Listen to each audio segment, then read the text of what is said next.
এই ছোটু, ওই কেকের প্যাকেটটা কত দাম আছে রে? কোনটা, ওই কেকটা? হ্যাঁ, এটা এটা এটা। মালিক, এই কেকটার কত দাম? 400 টাকা। 200 টাকা দাম।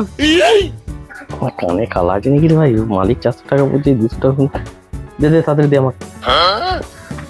না, তা স্লিপ করে দেবা? না না, স্লিপ ফ্লিপ করতে হবে না। মাথা খারাপ, 400 টাকা মালটা 200 টাকা নিচ্ছে, মালিকের কাছে যাবে স্লিপ করতে গেলে ব্যাস ধরে ফেলবে। নে পয়সা নে, পয়সা নে, স্লিপ করতে হবে না। কোনো অসুবিধা হবে না তো স্লিপ ছাড়া মাল নিয়ে গেলে? না না, অসুবিধার কিছু নাই। ঠিক আছে। নাও মালিক, 100 টাকার মালটা 200 টাকায় বিক্রি করে দিলাম। কি করে বুদ্ধি, কোনো জবাব নেই। দারুণ বুদ্ধি তো, তুই পারবি ব্যবসাটাকে টিকিয়ে রাখতে।